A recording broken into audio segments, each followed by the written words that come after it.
Well, friends, today we will discuss present indefinite tense. As I have taught you yesterday about that tense family, there are 12 members in the tense family from present indefinite to future perfect continuous tense. हम उनमें से प्रत्येक member को, प्रत्येक tense को one by one detail में पढ़ेंगे। आज हम प्रेजेंट इंडेफिनिट टेंस के बारे में पढ़ रहे हैं। प्रेजेंट इंडेफिनिट टेंस के बारे में हमें ये पढ़ना है कि where we use present indefinite tense. Present indefinite tense का प्रयोग हम कहाँ करेंगे, ऐसे कौन से वाक्य होंगे प्रेजेंट टेंस के जिनको हम केवल प्रेजेंट इंडेफिनिट टेंस में लिख सकते हैं, किसी अन्य टेंस में उनको नहीं लिखा जा सकता। मैं यहाँ एक आपको टेंस का एक टेबल, एक चार्ट बना रहा हूँ और इसी तरह से प्रत्येक टेंस को हम इस चार्ट के हिसाब से पढ़ेंगे। You will find everything in regarding present indefinite tense in this chart. सारी चीज़ें इसमें आपको चार्ट में प्रेजेंट इंडेफिनिट टेंस से संबंधित सभी चीज़ें इसमें आपको उपलब्ध होंगी।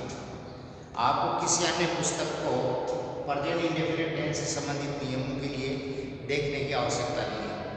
आप कुछ भी देखें, open your notebook and see everything, every point, every rule in regarding present indefinite tense you will find in this chart. जैसे मैंने आपको कल बताया था कि किसी वाक्य को हम समझें कि ये कौन से टेंस का है, तो जैसे ही वाक्य को देखते ही हमें उस वाक्य पर तीन चीज़ों पर फोकस करना चाहिए। पहला, वन बाय वन, पहला हमें उस वाक्य की हेल्पिंग वर्ब को देखनी चाहिए कि वाक्य में हेल्पिंग वर्ब क्या है। तो सबसे पहले आप ये देखेंगे कि हेल्पिंग वर्ब जनरली वाक्य में कहाँ होती है, कहाँ सर्च करें हम हेल्पिंग वर्ब को। तो यदि हमारा वाक्य स्टेटमेंट है, अर्थात वाक्य के अंत में फुल स्टॉप लगा हुआ है, तो हेल्पिंग वर्ब सब्जेक्ट के बाद में आपको मिलेगी। सब्जेक्ट के बाद में जो शब्द होगा वो जनरली आपको हेल्पिंग वर्ब के रूप में मिलेगी। हाँ, प्रेजेंट इंडेफिनिट टेंस का अफर्मेटिव सेंटेंस होता है, उसमें हम हेल्पिंग वर्ब का प्रयोग नहीं करते हैं। We do not use helping verb in affirmative tense, affirmative sentence और present indefinite tense. Present indefinite tense का जो अफर्मेटिव वाक्य होता है उसमें हम हेल्पिंग वर्ब का प्रयोग नहीं करते हैं। तो उसको छोड़कर जनरली हेल्पिंग वर्ब स्टेटमेंट में सब्जेक्ट के बाद में मिलती है। If our sentence is interrogative then we will find helping verb before the subject. अगर हमारा सेंटेंस इंट्रोगेटिव है, प्रेजेंट इंडेफिनिट टेंस का इंट्रोगेटिव सेंटेंस है, तो हमें हेल्पिंग वर्ब जो डू या डज होती है वो सब्जेक्ट से पहले मिलेगी, और हेल्पिंग वर्ब पहले मिलने पर हम समझेंगे कि ये सेंटेंस हमारा इंट्रोगेटिव है। इंट्रोगेटिव और नेगेटिव सेंटेंस जो होता है उसमें भी हेल्पिंग वर्ब सब्जेक्ट से पहले होती है। अगर WH वर्ड वाला इंट्रोगेटिव सेंटेंस है तो WH word plus helping verb plus subject, अर्थात उसमें भी हेल्पिंग वर्ब सब्जेक्ट से पहले होती है। तो we can not make an interrogative sentence without using helping verb before the subject, whether it is start with helping verb और start with WH word. तो यहाँ हेल्पिंग वर्ब को ढूंढने का मैंने आपको स्थान बताया कि हेल्पिंग वर्ब कहाँ ढूंढे। तो जैसे ही हमने देखा कि इस वाक्य में हेल्पिंग वर्ब क्या है, उसको हमने देखा और उसके हिसाब से हम हेल्पिंग वर्ब के हिसाब से हम उस वाक्य का निर्धारण कर सकते हैं ये कौन से टेंस का है। लेकिन केवल हेल्पिंग वर्ब से ही हम टेंस को डिसाइड नहीं कर पाते, क्योंकि हेल्पिंग वर्ब्स कई बार दूसरे टेंस में भी लग जाती हैं। तो हमें एक व्यक्ति पर विश्वास नहीं करके हमें दूसरे व्यक्ति को भी किसी बारे में पूछ लेना चाहिए ताकि हम कंफर्म हो जाएं। दूसरा है हमारा मैन वर्ब, तो हमें दूसरे नंबर पे हमें उस वाक्य के टेंस को जानने के लिए मैन वर्ब को ढूंढना चाहिए। मैन वर्ब जनरली कहाँ मिलती है? मैन वर्ब सब्जेक्ट के बाद या हेल्पिंग वर्ब के बाद जनरली मेन वर्ब का प्रयोग होता है। मेन वर्ब क्या है? एक्शन वर्ड होता है जिसमें किसी काम का होना पाया जाए।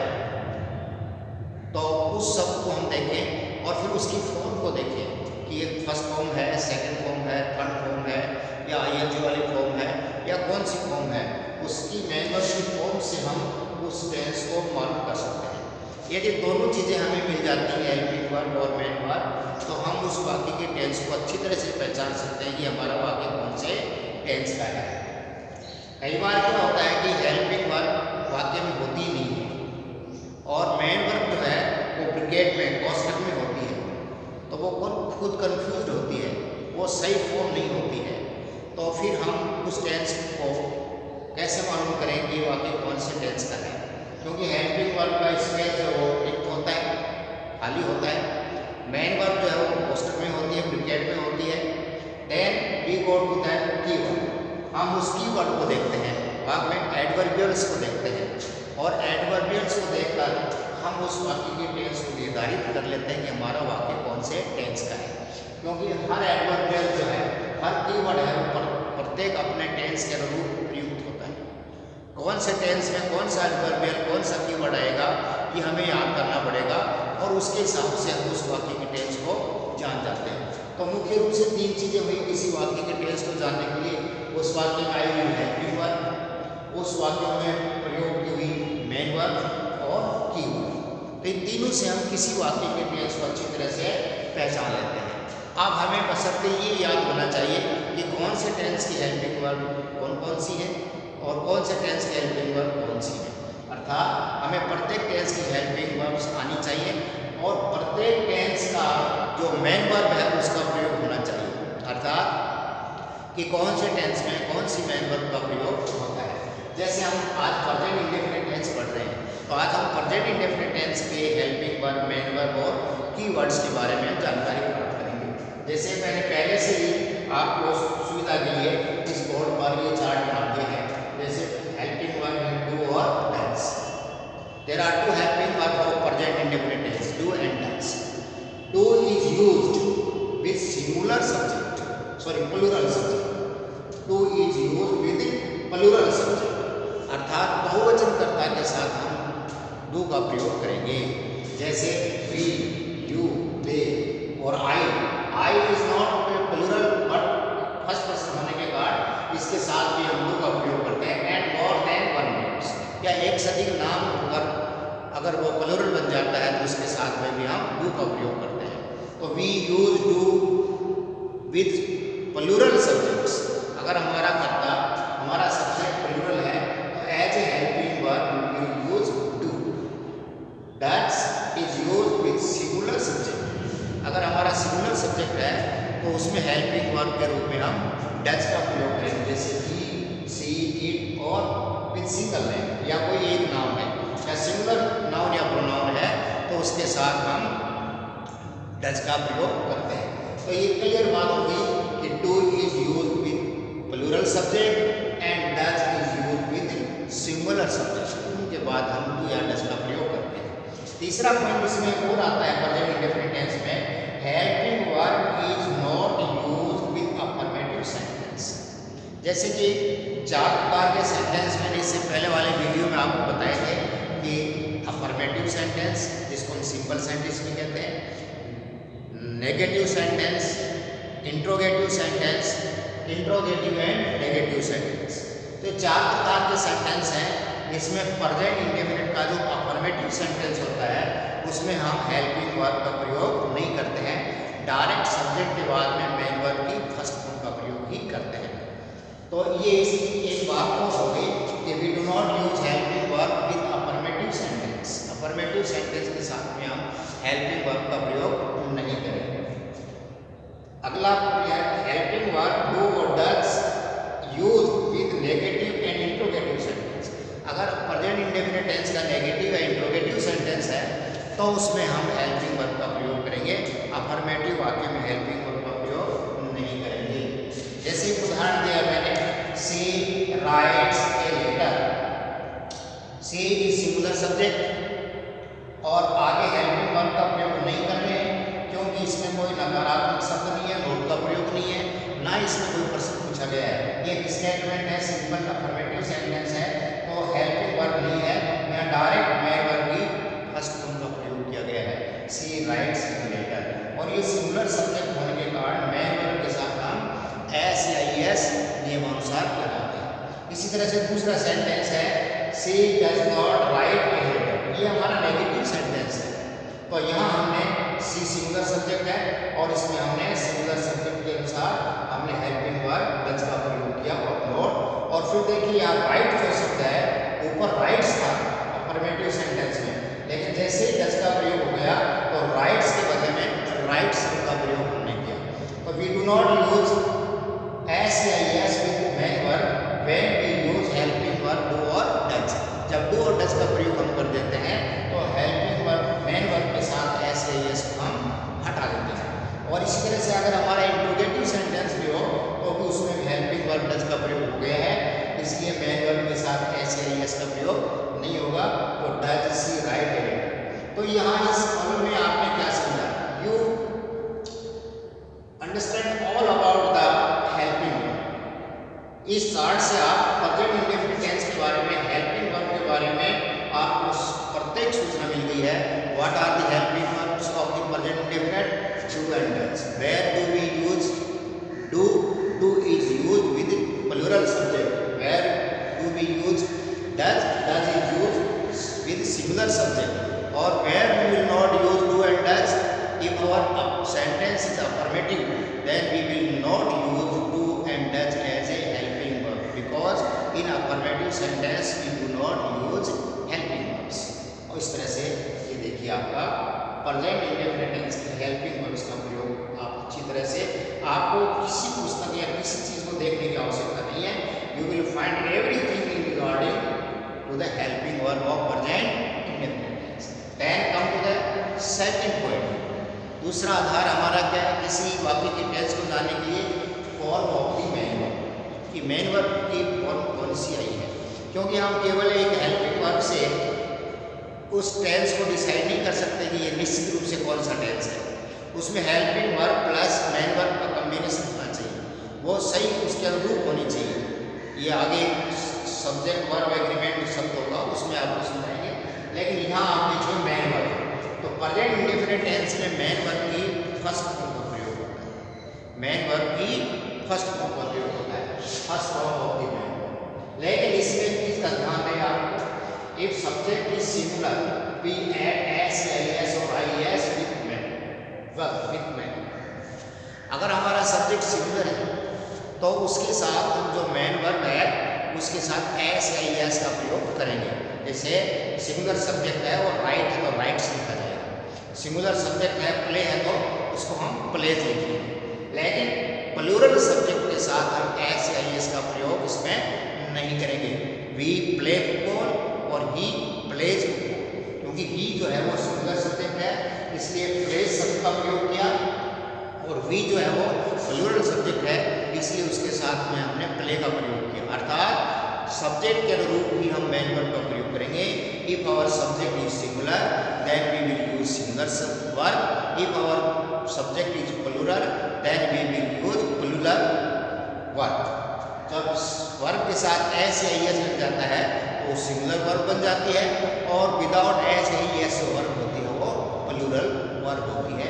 तो ये ध्यान रखिए कि सिंगुलर के साथ सिंगुलर वर्ब, प्लूरल के साथ प्लूरल वर्ब। जैसे ये sentence he goes to school, ये सिंगुलर सब्जेक्ट है और अफर्मेटिव सेंटेंस है, इसमें हेल्पिंग वर्ब का प्रयोग नहीं आया, लेकिन इसके साथ हमने गोज का प्रयोग किया, ही गोज टू स्कूल। लेकिन यहाँ प्लूरल सब्जेक्ट है तो प्लूरल वर्ब का प्रयोग किया, वी गो टू स्कूल, तो ही गोज, वी गो। अगला पॉइंट जो है हेल्पिंग वर्ब से संबंधित वो है, सॉरी मेन वर्ब से संबंधित है, if helping verb is used with in the sentence there no use of S या एस इन मेन वर्ब। अगर हेल्पिंग वर्ब का प्रयोग अगर हम किसी सेंटेंस में कर देते हैं तो हम उस जो मेन वर्ब है उसके साथ एस या एस का प्रयोग नहीं करेंगे, क्योंकि वो एस या एस जो मेन वर्ब के साथ होता है उसको हम डू के साथ लगा के डज कर देते हैं। अर्थात जब हेल्पिंग वर्ब के साथ में हमने एस या एस का प्रयोग करते दिया तो हमें फिर उसको मेन वर्ब के साथ नहीं करना चाहिए, हटा लेना चाहिए। तो क्या हुआ, इफ यू यूज डू या does as a helping verb in the sentence then we need not to apply S या एस विद मेन वर्ब। उसको हमें रिमूव कर देना चाहिए, उसको हटा देना चाहिए। जैसे Ram does not go to school, Ram does not go to school, तो यहाँ डज नॉट नहीं होता, तो ये गोज शब्द अर्थात इसके साथ एस ही एस होता। लेकिन क्योंकि हमने यहाँ हेल्पिंग वर्ब का प्रयोग कर दिया तो राम डज आ गया, तो गोज नहीं होगा, Ram does not go to school, यहाँ एस या एस का प्रयोग हमने नहीं किया। डज सीता प्ले क्रिकेट, यहाँ भी हमने इस वाक्य में हेल्पिंग वर्ब का प्रयोग कर दिया, तो यहाँ प्ले शब्द का प्रयोग नहीं होगा। तो ये आपको क्लियर बात हो गई कि मेन वर्ब जो है वो प्रेजेंट इंडेफिनिट टेंस की फर्स्ट फॉर्म होती है और subject according to the subject we will apply S या es. If our subject is singular then we use s या es with main verb. If our subject is plural then we will not use s या s with main verb. तो इस तरह से देखिए main verb के बारे में आपको पूरी जानकारी होगी। आपको main verb के बारे में इतनी जानकारी होगी तो आप कहीं भी present indefinite tense की पहचान करने में गलती नहीं करेंगे। तो दो चीज़ें हो गई कि do या does helping verb हो और main verb की फर्स्ट फॉर्म हो, तो हम कह सकते हैं कि हमारा सेंटेंस present indefinite tense का है। चाहे हम उसकी अंग्रेजी से हिंदी ट्रांसलेट नहीं भी कर पाए, लेकिन क्योंकि जैसे हमने हेल्पिंग वर्ब और मेन वर्ब का कॉम्बिनेशन देखा और वो according to the rule of the present indefinite tense है, तो हम कहेंगे ये वाक्य हमारा प्रेजेंट इंडेफिनिट टेंस का है। जैसे राम को देखा हमने, इस वाक्य का टेंस हम जाने तो राम देखा सब्जेक्ट आ गया और उसके साथ हेल्पिंग वर्ब की फर्स्ट फॉर्म है और उसके साथ एस ही एस, तो फर्स्ट फॉर्म के साथ एस हेल्पिंग वर्ब डज है, तो डज आते हमें ये समझ लेना चाहिए कि हमारा सेंटेंस प्रेजेंट इंडेफिनिट टेंस का हो सकता है। मैंने हो सकता है क्यों कहा, क्योंकि हमें और बेटर कंफर्मेशन के लिए और अधिक कंफर्मेशन के लिए हमें मेन वर्ब को देखना है, तो यहाँ मेन वर्ब की भी फर्स्ट फॉर्म है। तो ऐसा वाक्य जिसमें हेल्पिंग वर्ब डू या डज हो और मेन वर्ब की फर्स्ट फॉर्म का प्रयोग किया हुआ हो, तो वो सेंटेंस हमारा प्रेजेंट इंडेफिनिट का ही होगा। अब तीसरा जो पॉइंट है हमारा कीवर्ड्स, जिसको हम एडवर्बियल्स कहते हैं, जिसको हम एडवर्बियल्स कहते हैं। अर्थात ये जो शब्द हैं इनका प्रयोग हम प्रेजेंट इंडेफिनिट टेंस के लिए किया जाता है। अब मैं आपको ये समझाना चाहता हूँ कि ये सारे शब्द प्रेजेंट इंडेफिनिट टेंस के कीवर्ड्स या एडवर्बियल्स क्यों हैं। अब प्रश्न ये उठता है where do we use present indefinite tense. Present indefinite tense का प्रयोग हम कहाँ करते हैं? Present indefinite tense is used for habitual action. अगर कोई हैबिचुअल एक्शन है, अर्थात what is habitual action? Habitual action होता है जो हमारी आदत में होता है।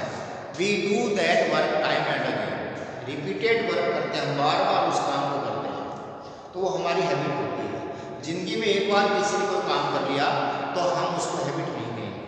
अगर कोई लड़का एक दिन क्लास में लेट आ गया तो वो हैबिचुअल लेट कमर नहीं है, वो बाई चांस हुआ।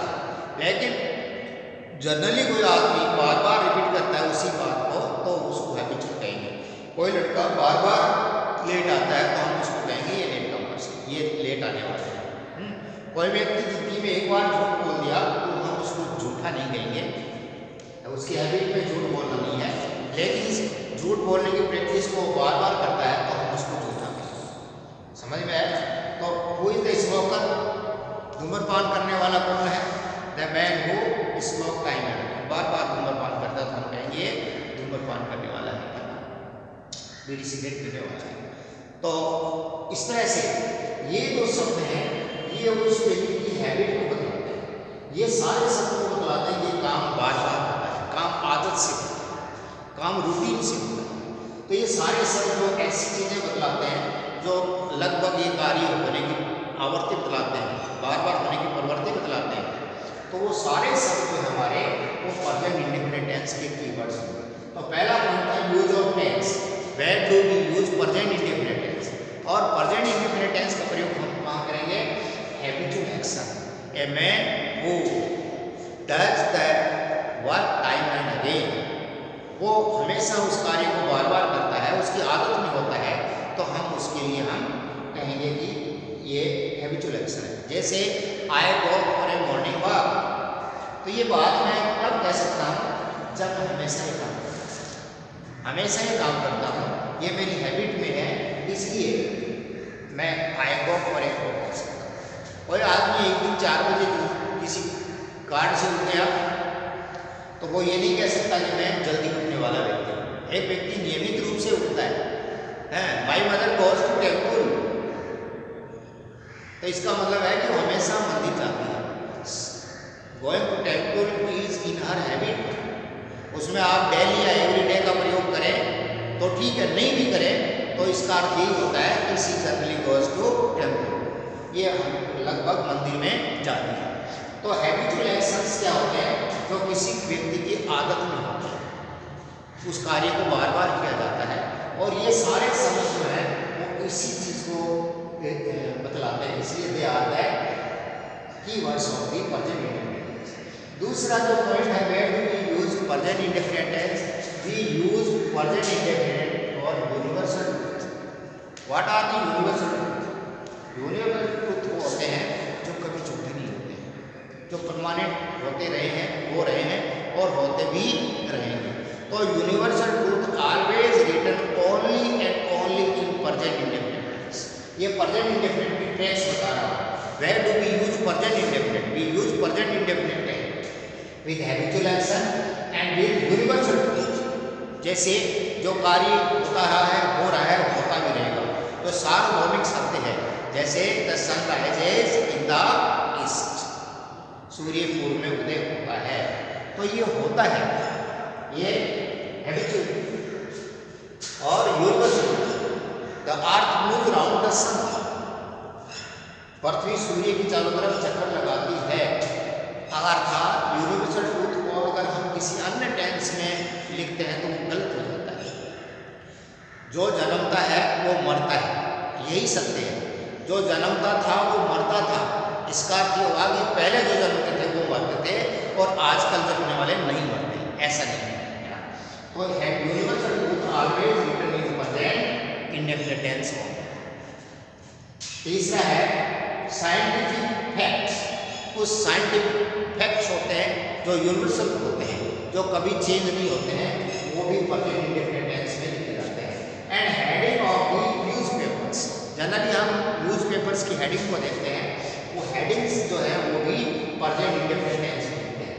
सो जब हम प्रेजेंट इंडेफिनिट टेंस की हेल्पिंग वर्ब हमें नहीं मिलती है और हमारा जो वर्ब होता है वो कोष्ठक में होता है, then we go to that keywords. जैसे मैंने एक उदाहरण दिया था कि there are how many umpires are there in the cricket ground. Cricket ground में कितने एम्पायर्स होते हैं? First umpire and second umpire, they are always on the play ground के ऊपर होते हैं और वो डिसीजंस देते हैं। प्लेयर्स जो खेलते हैं उन खेल के नियमों के अनुसार वो उनको डिसीजन देते हैं, but sometimes they are unable to give their decision. First and second umpire are not in the position of giving the right decision, then the case goes to the third umpire, फिर वो third umpire के पास में जाता है। तो I can say first umpire is do or does the helping work, second umpire is man work। if हम man work और helping work से उस टेंस को नहीं जान सकते, then हमें कीवर्ड्स की तरफ जाना पड़ता है। as that in cricket when first and second umpire are not in the position of giving right decision, then the case goes to the third umpire, और थर्ड अंपायर जो डिसीजन देता है वो राइट माना जाता है। तो यहाँ ये जो डिसीजन देते हैं कीवर्ड्स वो सही होता है, लेकिन हमें ये ध्यान देना चाहिए कि कौन से टेंस के लिए कौन से कीवर्ड्स निर्धारित किए गए हैं। Daily, sometimes, generally, every time, always, ever, never, twice, thrice, every month, every year, occasionally, seldom, often, habitually, rarely, usually। ये सारे जो है वो हैबिट्स बताते हैं, किसी कार्य को बार बार होने की बात कहते हैं। So they are the keywords of the present indefinite tense. तो इस तरह से देखिए हमने तीनों चीज़ों को डिस्कस किया, हेल्पिंग वर्ब, मेन वर्ब और की वर्ब। ये चार्ट आपके सामने है, इसको बार बार आप देखिए और पढ़िए, आप सब कुछ प्रेजेंट इंडेफिनिट टेंस के बारे में जान जाएंगे और आप किसी भी वाक्य को देखकर तुरंत आप पहचान लेंगे कि हमारा सेंटेंस कौन से टेंस का है। अब देखिए इसके आगे मैंने इसके रूल्स भी दिए हैं, क्योंकि 4 प्रकार के सेंटेंस हम पहले डिस्कस कर चुके हैं कि हम टेंस को 4 प्रकार के सेंटेंस के आधार पर पढ़ेंगे, affirmative sentence, negative sentence, interrogative sentence and interrogative and negative sentence.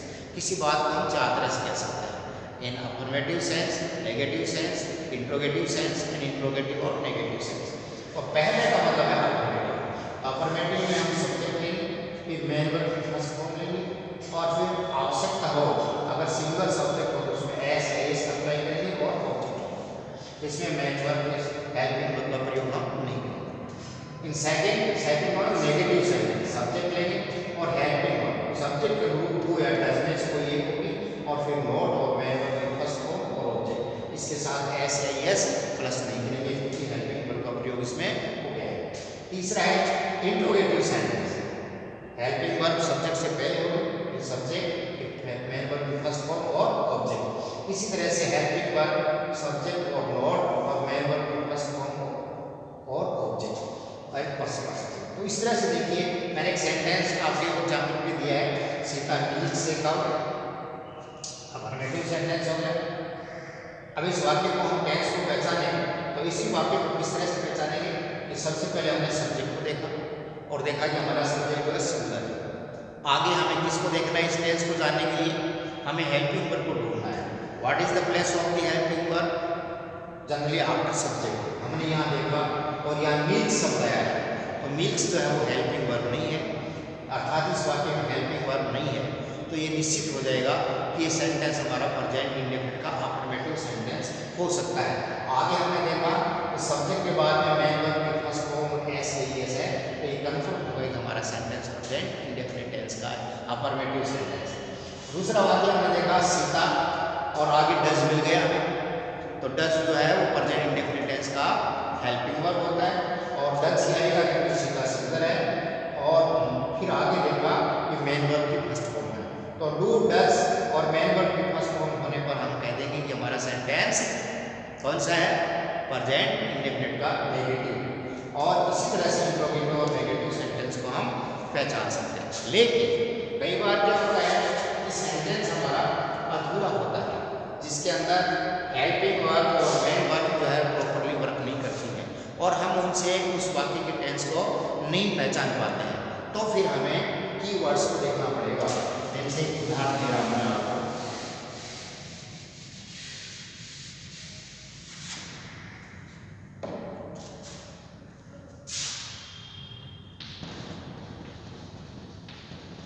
Ram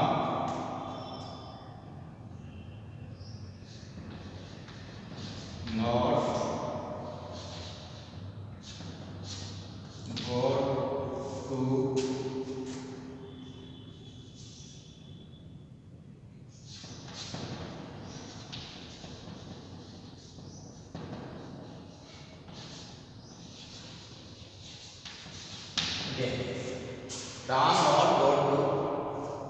school day.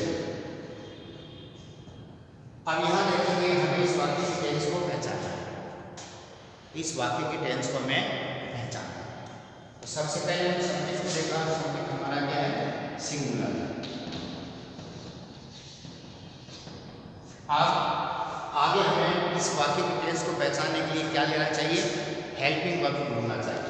और हेल्पिंग वर्ब का स्थान जब वाक्य के अंत में पूर्णविराम फुल स्टॉप लिखा हुआ है तो आपको सब्जेक्ट होना चाहिए, बट यहाँ एक स्पेस लगा हुआ है और यहाँ कोई शब्द लिखा हुआ नहीं है और आगे नॉट लिखा हुआ है, तो not is not a helping verb. इसका अर्थ है कि इस वाक्य में हेल्पिंग वर्ब नहीं है।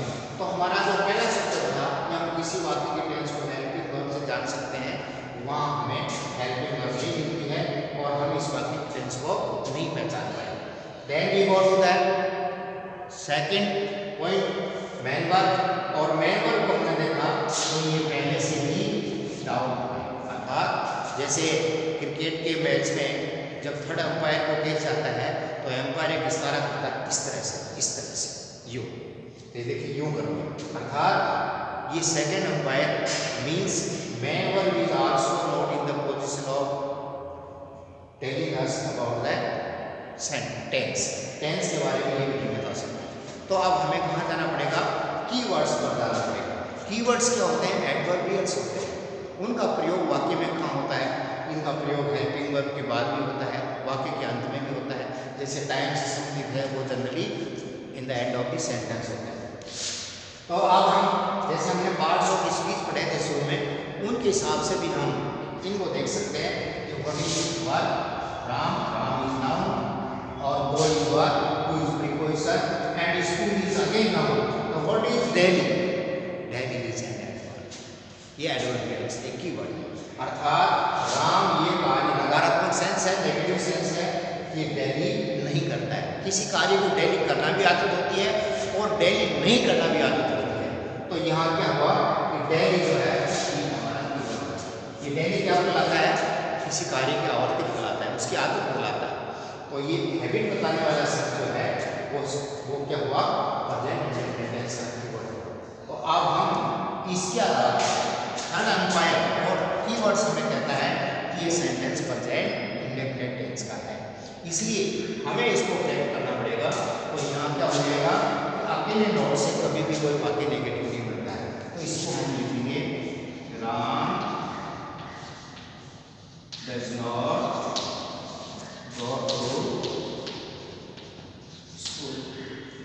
school daily। तो इस तरह से देखिए कि हमारा सेंटेंस जो है वो करते हैं इंडेफिनिट का नेगेटिव सेंटेंस। अब यहाँ क्लियर हो गया, ये डज आ गया, मैं इसको आगे दूसरा डेली आ गया। तो in this way we can know about the sentence कि हमारा सेंटेंस कौन से टेंस का है। तो मेन चीज़ें मैंने क्या बताई, हेल्पिंग वर्ब, मेन वर्ब और कीवर्ड। अब इससे नेक्स्ट जो वीडियो आएगा उसमें हम प्रेजेंट इंडेफिनिट टेंस के विभिन्न प्रकार के वर्बों की प्रैक्टिस करेंगे। ये नेक्स्ट वीडियो। थैंक्स।